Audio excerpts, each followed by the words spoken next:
Good morning, everyone. It is Tuesday in Pittsburgh, Pennsylvania. I am Adam Bittner, digital sports producer for the Pittsburgh Post-Gazette. I'm joined today by Jason Mackey for some hockey talk. We haven't done a whole lot lately, but we're trying to make a pivot into doing a lot more hockey talk, especially now that the Steelers season's gone off the rails a little bit. So excited to talk to you today. If this is your first time checking out our videos, please smash that like button for the YouTube algorithm. Help us out a little bit. Please subscribe to the channel so that you don't miss a video. We're going to have lots of Penguins Saints talk this week, Steelers Saints talk this week, as well as maybe a little baseball later in the week with Jason. But today, Jason, let's just get straight into it with the Penguins. What's the mood around this team right now, having lost 7 in a row, their longest losing streak since Sidney Crosby's rookie year of 2005? Yeah, frustrated, Adam. I mean, that's can boil it down to one word. And I understand why they're frustrated. They should be frustrated. Nobody is taking that easy over there. I know I was on the Buffalo trip, and I've seen a few Penguins dressing rooms after defeats. I've seen them frustrated. This was at the very top of that list. It was an image I actually wrote about in my game story. And, people filing out of the room, completely silent, nobody saying anything. And Sidney Crosby and Evgeny Malkin sitting there a couple feet from one another, just, heads down without answers. This isn't, I don't want to say it's uncharted territory, because they did do this back in 2005, 2006. At least Crosby experienced it. We've certainly seen the Penguins endure their fair share of disappointments in the playoffs the past 4 years. Based on how they played at the beginning of the season, man, I didn't see this coming. I think maybe it was me and you, it might have been with Carter, but, talking about these high-flying Penguins, high-scoring Penguins, how good they've looked. And, they haven't looked that way. And it's been for a variety of reasons, be it goaltending, be it playing responsible in the third period, doing little things necessary to protect leads. I'm sure we'll zoom out a little bit. I don't look at this Penguins team and say they're inept or incapable, but they're certainly, the style of hockey, the type of hockey, the consistency of the hockey they're playing right now isn't good enough. And you think this is right up there, you said, in terms of things you've seen before, because you've been around this team for a long time. You've seen them go through losing streaks, even in years that they won the Stanley Cup. You think that this feels different for them? I do. I think this needs to be, I fly to Washington tomorrow. I have the Washington, Toronto, Montreal trip. And I mean, Wednesday in DC, a must-win game in November is kind of silly, but they need to get it together. They really do. And, it's tough because the avenues that they can take, Adam, to do something about this are so minimal. You're not going to fire the coach. You're not going to trade Crosby, Malkin, Letang. What are you going to ship off Marcus Pettersson? Are you going to trade Jason Zucker? I mean, those aren't substantial moves if they would even make them. And I don't think they'd be making their team better by doing that. They just need to play better. And I know that's not a popular sentiment for fans. They want more than that. They want the pound of flesh. And, but what I go back to with the Penguins, and not to dodge the question, I mean, yeah, this is the more dejected or without answers or peeved or however you want to describe it, more of the serious stuff that we've seen with this team, at least since I've been around them, which dates back to 2014. I know others have seen more, but this is not nothing. In saying that, what ails them right now is fixable. We saw the other night their penalty kill. It's been an Achilles heel through pretty much all of the season, was a lot better. They're going to get Teddy Bluger back. That's important for them.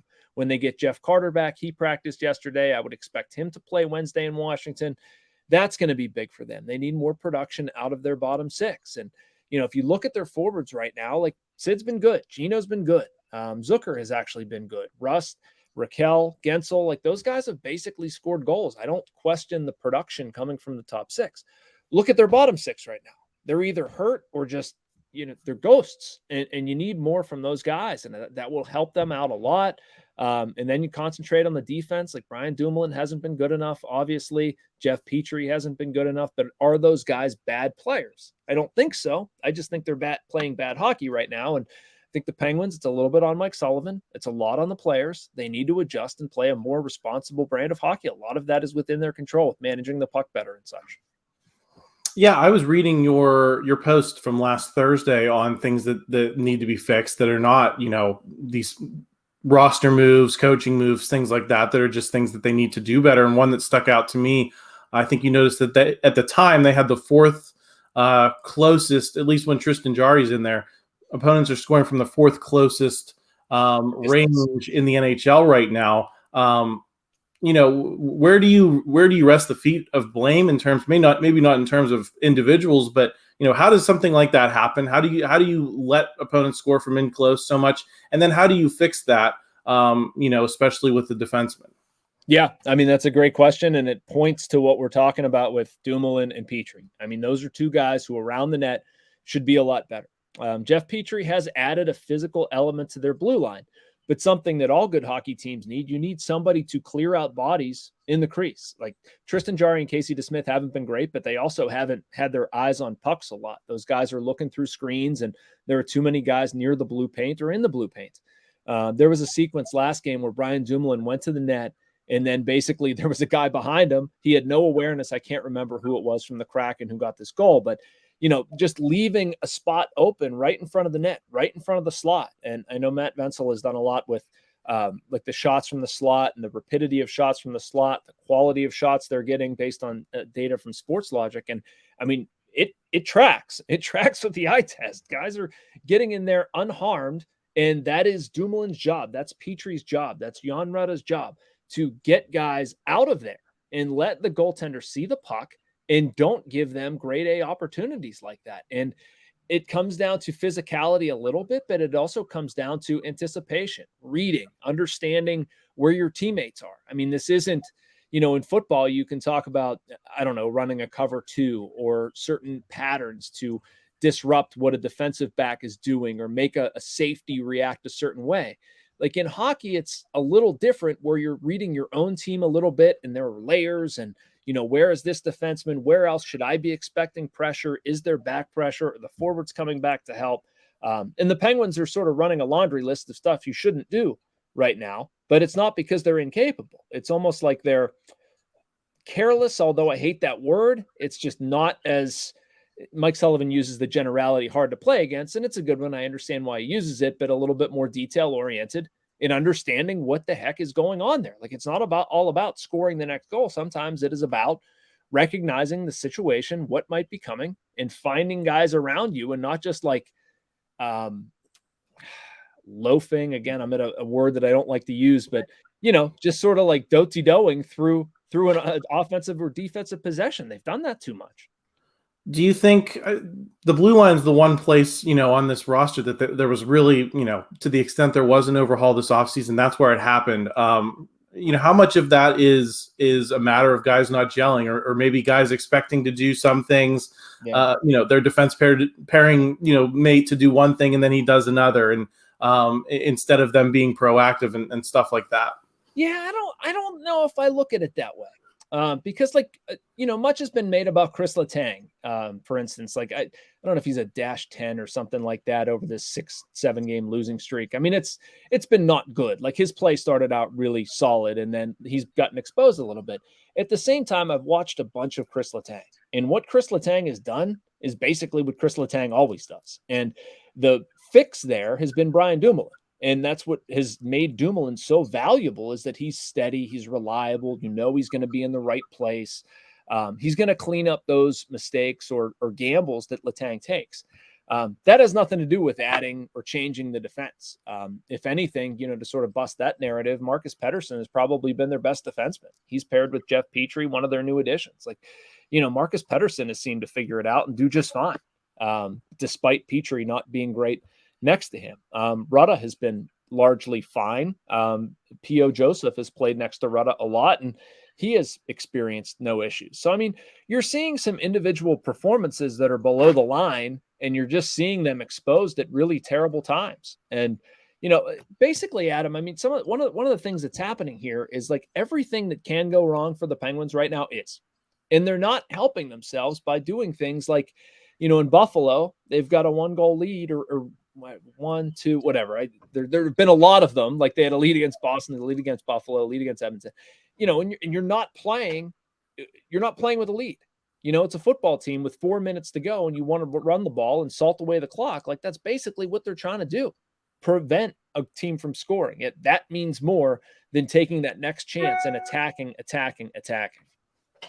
Yeah, I mean, that was I think you led into my next question well, which is I've seen it's a common criticism that they're not adjusting their game for, the situation. They're not playing. We talk about situational football all the time. Yeah, it's the same thing. Situational hockey. It feels to me like a lot of these games have felt like I was watching the Rangers series. And I questioned to what extent do you think that the coaches maybe need to adjust their philosophy a little bit, and recognize that maybe these guys aren't as fast and able to just keep pressing teams as maybe they were in those Stanley Cup years. Yeah, and I think we're there, Adam. I think we absolutely are there. That's a great point with the Penguins. I think that's one of the things that is absolutely within their control. I mean, Mike Sullivan, I think, is a terrific hockey coach. I don't think I'm breaking any news there. And part of his style, what he wants is for the Penguins to always attack. And I think part of that is valiant. They have a lot of offensive talent. You don't want to take the sticks out of these guys' hands. You want them to play a way that matches their talents. Well, right now, they're not matching their responsibility or what they need to, as far as, being conscientious, I guess would be the word I would use. But, if you don't do that stuff, if you're not playing a style that gives you the best chance to win, it's on the coach to fix it. Put in some guardrails. I'm not saying go to a trap and become the Devils. Nobody wants to see that. That would be the exact opposite of what you should be doing with this team. But again, when you're up a goal in the third period, when you're up 2 or 3 goals, especially in the third period, it's okay to chill out a little bit. It's okay to dump it and work to get it back. You don't have to make some high-risk gamble. I mean, my goodness, we've seen Kasperi Kapanen throw a puck away, Drew O'Connor throw a puck away. Evgeny Malkin does it at least a game. They make uncalculated or poorly calculated risks on the power play all the time. And the shorthanded goals, shorthanded chances are going to bite them and have already. So, I mean, there's a way to instill some responsibility here that they haven't done yet. And part of that is on the coaching staff. You mentioned that you are headed to Washington for the Wednesday night game. There's been several days off at this point. I think they've last played Saturday, so you're going to have 3 full days off: Sunday, Monday, Tuesday, and then most of Wednesday. What are you looking to see from this team? What are some areas you're going to be watching closely? A, and B, what's your prediction for the first meeting against the Capitals this season? Yeah, and I love these trips, man. Like, I'm so psyched to go back to DC. It's one of my favorites, whether it's baseball or hockey. But should be an entertaining hockey game, number one. Number two, I do expect the Penguins to win. I don't think this is going to go on much longer. I think you're going to see them play a more responsible brand of hockey. Some of the stuff that I'm looking at, the penalty kill, can it continue the momentum it generated Saturday? It was very good, and it can be a big thing for them. I want to see something from their bottom 6. I think it's very possible that you could get Teddy Bluger and Jeff Carter back in the same game. That stacks out their centers exactly the way they want. That would be the first time all season that has happened. Kasperi Kapanen has not been good. You need to get more out of him. Danton Heinen had a great start and has done nothing since. Josh Archibald curiously missed the Saturday night game. Not sure why. I'm not sure if they ever gave an explicit explanation, but he's actually been good on their fourth line. So, I mean, personnel is part of it too, but it all ties back, Adam, to what we're talking about. Like, you need goaltenders to make saves, and you need to give them the best opportunity to do that. When they have a lead, they need to be responsible with it. They need to play a different style of hockey, at least in key moments, than what we've seen so far, especially during the 7-game losing streak. Absolutely. Jason, thank you so much for your time today. This was a great hockey talk. And again, I think we're going to be having some more on the channel a little more frequently, so we have a little more consistency going on. So please stay tuned to this YouTube channel later in the week. I think Andrew Destin will be on, probably with Matt Venzel, our other Penguins beat reporter. And then I'll be back later in the week with Jason too, talking baseball. So hit that subscribe button. And if you haven't already, check out the subscription deal in the description. $6 for 6 months of access. You can get everything I'm doing, everything Jason's doing, everything all of our sports reporters are doing. Lots of sports news going on this time of year. So please take advantage of that deal, and we will see you guys next time. Thank you for checking out this content from Post-Gazette Sports. If you liked the video, please like it and subscribe to our YouTube channel. If you enjoyed it on Apple Podcasts, please rate us 5 stars on Apple Podcasts. For 6 months of digital access to post-gazette.com for just $6, click the link down in the description.